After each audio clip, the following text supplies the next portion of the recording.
everybody, and welcome to another installment of Shauna's Spillin' the Presley Tea. All right, so this is something new that I'm going to be doing. We are going to do a deep dive into Vernon Presley, Minnie Mae Presley, and Delta Mae Presley Biggs' will and testaments, so we can see who got what all was given, what all happened. Okay, we're going to go in order by the deaths.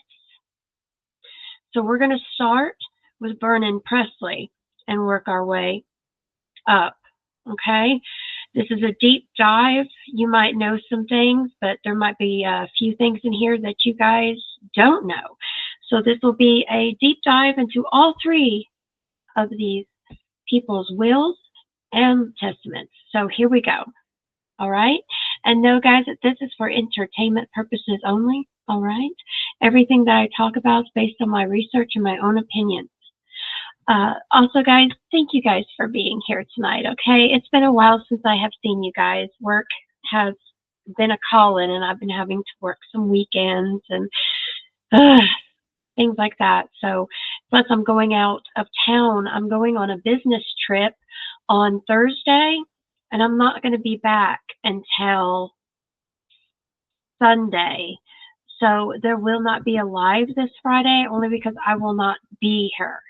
So forgive me for that. I'll make it up to you guys, I promise, but work calls. And when it does, you got to go. So anyways, thank you guys for joining me this evening. If you guys like what you see at the end of this video, or even now, please like and subscribe to this channel if you love Elvis Presley. All right, so let's begin. This is Vernon Elvis Presley's will. Vernon Elvis Presley, a resident and citizen of Shelby County, Tennessee, declared his last will and testament, revoking all prior wills. And on April 24th, 1978, the year I turned 1, actually, this was all later amended by the first, dated January 25th, 1979. Debts, expenses, and taxes. Vernon Elvis Presley directed his executor to pay all just debts, funeral expenses, estate administration costs as soon as practiced after his death. He further directed that all estate, inheritance, and succession taxes be paid out of his residence and estate, waived any right to recover such taxes. Personal belongings. He gave and bequeathed all personal automobiles, personal jewelry, clothing, and other articles of personal use, diversion, and adornment to his friend, beloved fiancée, and contemplated wife, Sandra Miller, except for furniture and furnishings of his home place. Personal residence. He directed that his personal residence at 1266 Dolan, Memphis, Tennessee, included all buildings, improvements, and furnishings, be sold and the proceeds made part of his residentiary estate until the sale, Sandra Miller and her minor unmarried children were to be permitted to live in the residence at no charge, but not indefinitely. Residentiary estate. Originally, after payment of debts, expenses, and taxes of the residence of his estate was to be divided equally among his granddaughter, Lisa Marie Presley, his friend and fiancée, Sandra Miller, his mother, Minnie Mae Presley, his sister, Delta Mae Biggs, provided they survived him. If Lisa Marie Presley was not of legal age, her share was to be delivered to the trustee of the estate and trust under the will of his last son, Elvis A. Presley, to be administered for her benefit until she reached the age of 25 years old. The First Amendment, this provision, it directed the executives and allocate and set aside all amount equal to the lesser of 1/5 of his residentiary estate and $20,000 to be divided equally between his sister, Nash Presley, and his brother, Vester Presley, if they both survived him, or 1/2 such amount to the survivor, The balance of the residentiary estate was to be distributed in equal portions to Lisa Marie Presley, Sandra Miller, Minnie Mae Presley, and Delta Mae Biggs, provided they survived him, with similar provisions for Lisa Marie Presley's share to be held in the trust if she was not of legal age. So we know that Vernon wanted to be taking care of Lisa Marie, Elvis's daughter, as Elvis wanted him to. So that's good to know. Distribution to minor children. If any share of the corpus under any trust becomes distributable and a beneficiary before they reach the age of 18 years, the trustee is to retain possession of the share and use it for the beneficiary's care, support, and education. Unenforceable provisions. If any provisions of the will are unenforceable, the remaining provisions are to be carried into effect. Spendthrift provision. The interest of any beneficiary in principal or the income of any trust is not to be subject to the claims of creditors or legal process and cannot be voluntarily or involuntarily alienated or encumbered except as provided in the will, and any bequeath for a female is to be for her sole and separate use, free from the debts, contracts, and control of any husband. That's also in Elvis's will, guys. Executrix and trustee. Vernon Elvis Presley appointed his friend Sandra Miller as executrix of the trustee. If she was unable to serve, he appointed his friend Joseph A. Hanks and the National Bank of Commerce, Memphis, Tennessee, or its corporate successor as successor co-executors. The individual co-executor had the right to remove the corporate co-executor and replace them with another national bank having trust powers, and to appoint a successor co-executor. No fraudulent was required to furnish any bond or security. Successor, executor, and trustee under last will and testament of Elvis A. Presley. Vernon Elvis Presley appointed the National Bank of Commerce, Joseph A. Hanks, and Priscilla B. Presley as successor, executor, and trustee of the trust under the last will and testament of his late son, Elvis A. Presley, which we all wish that Vernon hadn't have done that, but we all know that Priscilla had a way of convincing Vernon to make her executor. Because remember, he wasn't thinking about it. And she didn't bother him until he was on his deathbed, folks. But she got what she wanted. She sure did. He conveyed upon them every power, privilege, and immunity as the original executor and trustee, and provided that if both individual co-executors and co-trustees were dissatisfied with the corporate co-executor or co-trustee, they could remove and replace them with a successor corporate co-executor or co-trustee, provided that if there was an individual co-executor, co-trustee, who is a resident of Memphis, Shelby County, Tennessee, that the institution shall be situated in Memphis, Shelby County, Tennessee.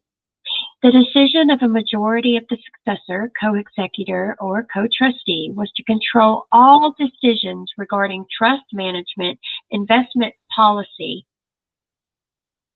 but corporate co-executor, co-trustee was entrusted with routine matters such as bookkeeping, record-keeping, collection of revenues, and disbursement of funds. Each individual co-executor and co-trustee had the power to appoint his or her respective successor. Explanation and instruction with regard to will contest.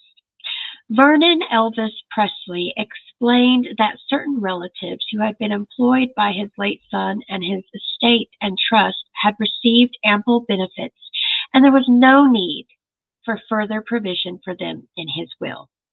Meaning this is when he took people like Billy Smith out of the will, thinking, oh, they made enough money with Elvis in their lifetime. They don't need no benefits once Elvis is dead and once I'm dead. So this is where and why Billy Smith didn't receive anything. However,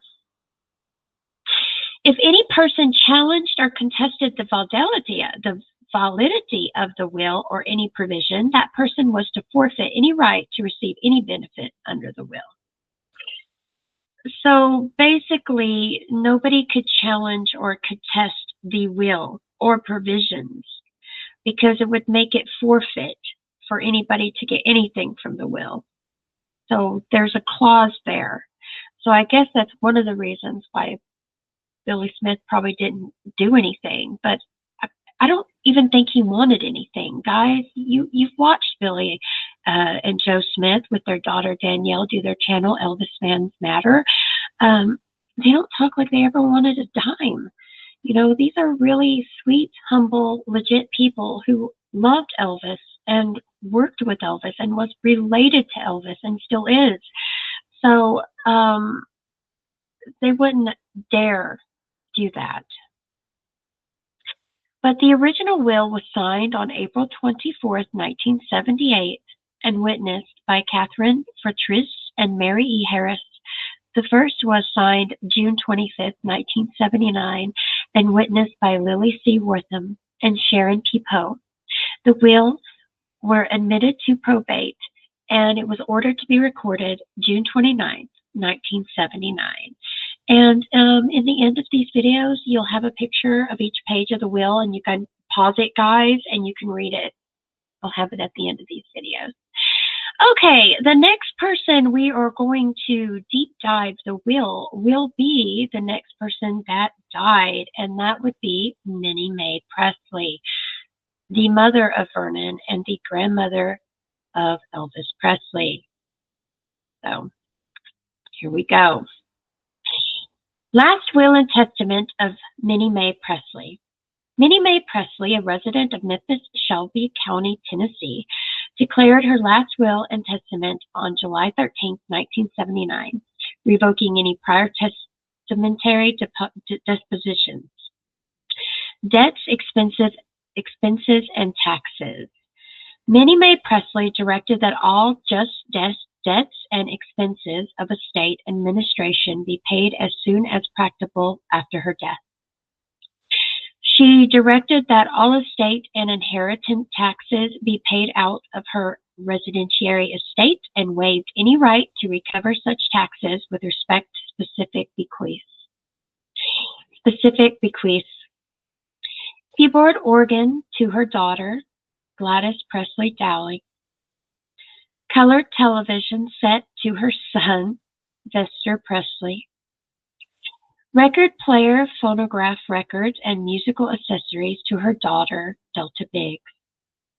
Pictures, chairs, and tables to her daughter, Lorraine Nash Pritchett. Diamond cluster ring to her daughter, Delta Biggs. Articles of clothing and personal adornment to her co-executrixes to distribute among relatives and close kinfolk, with consideration to be given to her nieces, Leela Stevens, Ovie Spencer, for the bulk of the clothing if they desire it. All other tangible personal property to be distributed in absolute discretion of her co-executrixes. Residentiary estates. All the rest, residue, and remainder of her estate to be divided in equal shares to those of her 4 children who survived her, Vester Presley, Gladys Presley Dowling, Delta Biggs, and Lauren Nash Pritchett. Co-executrixes. Her daughters, Delta Biggs and Lorraine Nash Pritchett, were appointed as co-executrixes, authorized to exercise powers under Tennessee Code, Sections 35615 through 35618. No bond was required for the faithful performance of their duties. If either appointee is unable to serve, the remaining appointee shall suffice. Interment. Minnie Mae Presley authorized and instructed her co-executrixes to arrange for her interment on the grounds of Graceland, the family burial plot and meditation garden, to the left of her late grandson, Elvis Aaron Presley. All other details as to her funeral arrangements and interment were left to the discretion of her co-executrixes. The will was signed July 13th, 1979, and witnessed by Sandra Miller, Joseph A. Hanks. It was admitted to probate and ordered recorded May 12th, 1980. So, wow. She's giving just personal stuff, chairs, clothing, personal belongings. That's all Minnie Mae had, because she lived at Graceland and there was nothing, she couldn't give anything like Graceland away. So it would be her personal belongings given to mostly her children. And that's very sweet. Vernon had a little bit more than Minnie Mae did, but whatever Minnie Mae had, she gave to her children, and she personally gave her clothes that her children didn't want to her nieces. I thought that was very sweet as well. All right, so here is the next will of the deep dive, and this is the last will and testament of Delta Mae Presley Biggs. Delta Mae Presley Biggs, a resident of Memphis, Shelby County, Tennessee, declared her last will and testament on November 23rd, 1988. She revoked any prior will, debts, expenses, and taxes. Briggs directed her executor to pay all debts, funeral expenses, estate administrative costs, and taxes, waiving any right to recover taxes. Pecuniary bequests: $2,500 to her nephew, Robert Dowling. $2,500 to her nephew, Paul Wayne Morgan. $5,000 to her sister, Nash Pritchett, and her brother, Vester Lee Presley, for the benefit and upkeep of her Pomeranian dog, Edmund II, with any remaining balance to be divided between them after the dog's death. Specific bequests: her lingerie chest to her sister, Nash Pritchett. I wonder what's in there, guys.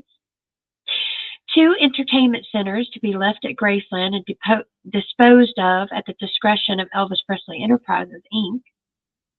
Her friend, Marion Cook, has the right to select items from her clothes, with the remainder to be distributed among Nancy Rooks, Lottie Tyson, Pauline Nicholson, Mary Jenkins, and with any disputes to be resolved by the co-executors.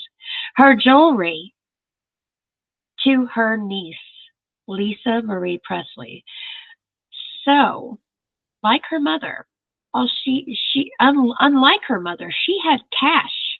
She had $2,500 she wanted to give to her nephew, $2,500 she wanted to give to her other nephew, $5,000 to her sister and to Vester, so they can keep the dog and take care of the dog. The lingerie chest went to her sister Nash. 2 entertainment centers, which were supposed to stay in her room at Graceland until they decided to get rid of it. Her friend, which was a cook, her friend Mary Jenkins, which was a cook, got some of her clothes, and Marion Cock, which was Elvis's nurse, got to select some of the clothes too. So obviously they stayed real close and they stayed friends after Elvis left. Residentiary estate: the remainder of her estate to be divided equally between her sister Nash and her brother Vester Lee Presley. Appointment of executor: her sister Nash and her brother Vester Lee Presley were appointed as co-executors to serve without bond, with any preference for her attorney, D. Beecher Smith II, to serve as attorney for the estate. Powers of executor: the co-executor are granted all powers, privileges, and immunities conferred upon under Tennessee law, including the power to allocate an asset among beneficiaries in a just and equitable manner. Applicable law: the will is to be construed and interpreted in accordance with Tennessee law, and anyone contesting any provision forfeits their right to receive anything under the will. So just like with Vernon, if it was contested in any way, nobody would be getting anything in the will.